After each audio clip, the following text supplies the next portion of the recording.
Bonjour tout le monde, ici Sion, j'espère que vous allez bien. J'ai une histoire à partager avec vous aujourd'hui et je vais vous poser une question à la fin et vous allez laisser les commentaires pour moi, d'accord, selon ce que vous pensez de cette situation. Quelqu'un m'a posé une question et c'est ça qui m'a amené à faire cette vidéo.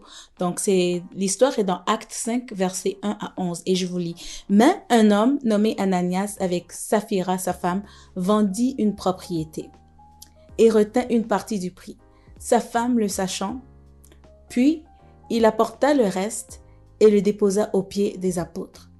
Pierre lui dit, Ananias, pourquoi Satan a-t-il rempli ton cœur, au point que tu mentes au Saint-Esprit et que tu aies retenu une partie du prix du champ? S'il n'avait pas été vendu, ne te restait-il pas?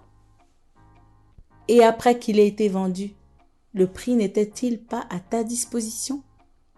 Comment as-tu pu mettre en ton cœur un pareil dessein?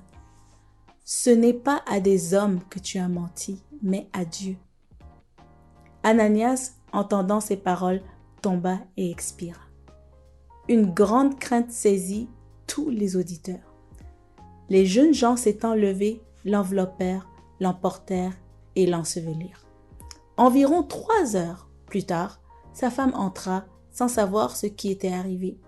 Puis, Pierre lui adressa la parole. « Dis-moi, est-ce à un tel prix que vous avez vendu le champ? » « Oui, répondit-elle, c'est à ce prix-là. » Alors Pierre lui dit, « Comment vous êtes-vous accordé pour tenter l'Esprit du Seigneur?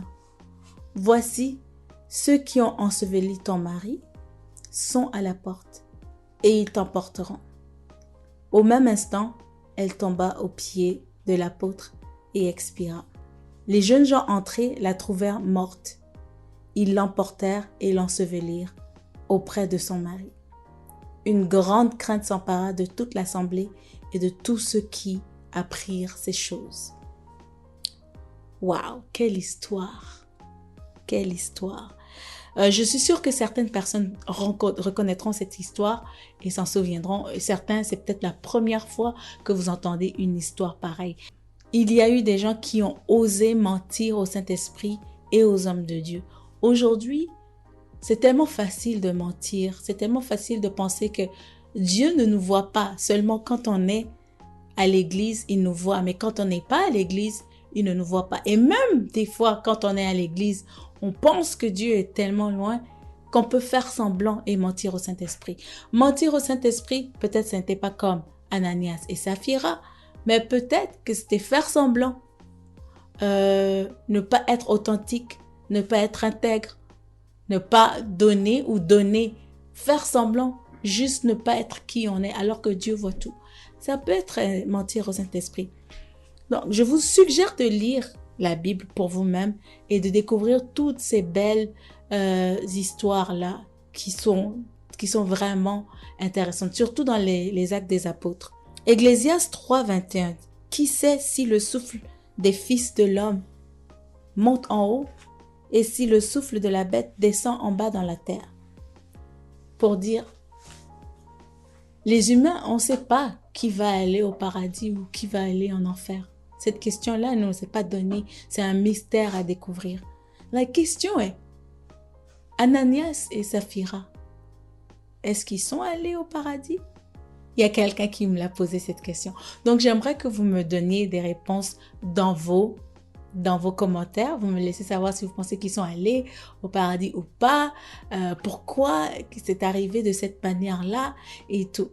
Moi, je vais vous donner mes versets que j'ai pu trouver par rapport à cette histoire. D'accord. Dieu veut nous enseigner quelque chose. Ézéchiel 18, verset 32 dit, « Car je ne désire pas la mort du pécheur. » Mais dans des versions, dans Louis II, ça dit « Je ne désire pas la mort de celui qui meurt, dit le Seigneur, l'Éternel. Convertissez-vous donc et vivez. » Pourquoi on dit la mort de celui qui meurt? Pensez-y un petit peu.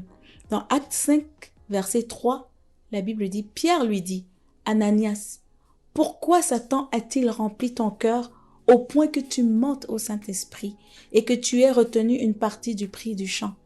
Et vous voyez donc que Ananias a menti au Saint-Esprit, c'est très clair, et sa femme, elle s'est rajoutée. Quand elle les a rejoints, elle a menti au Saint-Esprit. Dans Marc 3, 29, la Bible dit, « Mais quiconque blasphémera contre le Saint-Esprit n'obtiendra jamais de pardon. Il est coupable du péché éternel. » Il y a des versets comme ça dans la Bible que quand on le lit, c'est vraiment poignant. Mais c'est très clair, il n'y a pas de zone grise ou de confusion. Quiconque blasphémera contre le Saint-Esprit n'obtiendra pas, en fait ils disent, n'obtiendra jamais de pardon. Il est coupable d'un péché éternel. Donc Ananias et Saphira, est-ce qu'ils sont allés au paradis ou en enfer?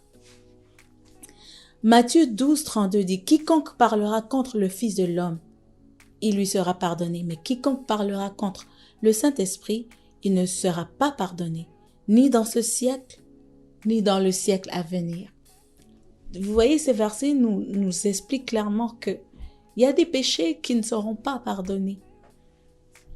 Matthieu 10, 28 dit, « Ne craignez pas ceux qui tuent le corps et qui ne peuvent pas tuer l'âme. Craignez plutôt celui qui peut faire périr l'âme et le corps dans la géhenne. » Ananias et Saphira, ils auraient dû penser à ça.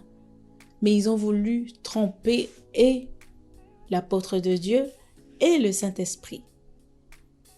Donc on dit celui qui peut tuer le corps mais qui ne peut pas tuer l'âme. Ça veut dire que ton corps peut être tué, mais ton âme peut être sauvée.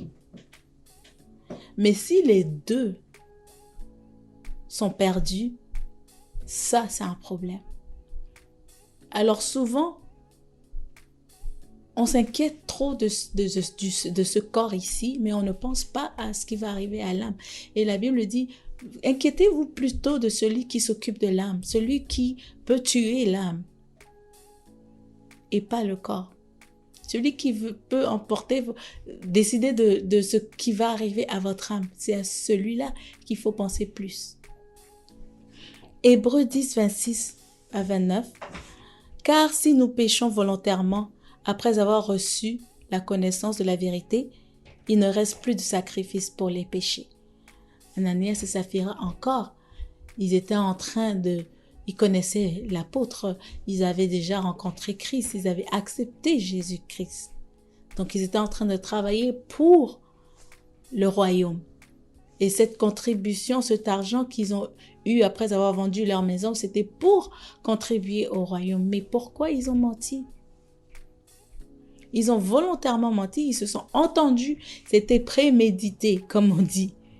Ils se sont entendus pour faire ce péché-là ensemble. Et ils sont morts sur le coup. Romains 6, 23 nous dit, « Car le salaire du péché, c'est la mort.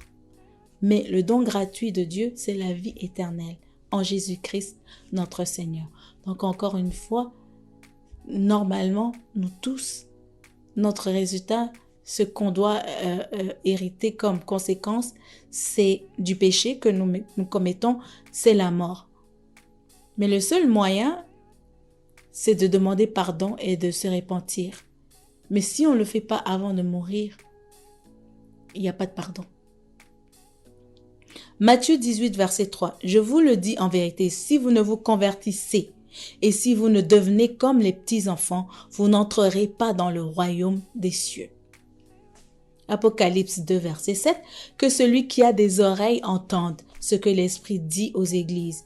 À celui qui vaincra, je donnerai à manger de l'arbre de vie qui est dans le paradis de Dieu. » Donc ces deux versets nous expliquent quelqu'un qui ne va pas réussir et quelqu'un qui va réussir à aller au paradis. Est-ce que vous pensez qu'Ananias et Saphira, ils y sont allés? Je sais qu'il y a beaucoup de sujets à discussion dans tous ces versets et vous savez, on se dit Dieu, c'est un Dieu bon, c'est un Dieu d'amour, c'est un Dieu, un papa et tout, mais c'est aussi un juge. Et c'est quelqu'un qui respecte sa parole, qui suit sa parole pour l'accomplir. Il n'y a pas de discussion par rapport à ça. Il n'y a pas de zone d'ombre, de zone grise. 2 Timothée 2, 23. Vous allez voir que dans le livre des Actes, le couple ne s'est jamais repenti avant de mourir. Donc, si vous avez des personnes, vous connaissez des personnes, si vous-même, vous savez que vous vivez dans le péché ou dans une vie qui ne glorifie pas Dieu et que vous en êtes conscient, il y a encore une chance de se repentir. Il y a encore une chance d'arrêter et de suivre la bonne voie, de suivre le bon chemin. Parce que aucun de nous ne sait à quel moment nous allons mourir, à quel moment le souffle nous sera enlevé. Mais des fois, quand on se réveille, encore une chance, on réalise pas que c'est une chance que Dieu nous donne, parce que Dieu ne désire pas la mort du pécheur, la mort de celui qui meurt. Dieu ne veut pas que ton âme meure et aille en enfer. Dieu veut que tu sois sauvé. C'est pour ça qu'il renouvelle chaque matin ses bontés et sa grâce. Mais afin que toi, tu arrêtes de pécher. Parce que lorsque l'heure va sonner, que ton souffle sera enlevé, que ton souffle te sera ôté, ce sera trop tard. C'est tout ce que je voulais partager aujourd'hui. J'espère que quelqu'un a été béni. Et je vous retrouve la prochaine fois. Que Dieu vous bénisse. À la prochaine.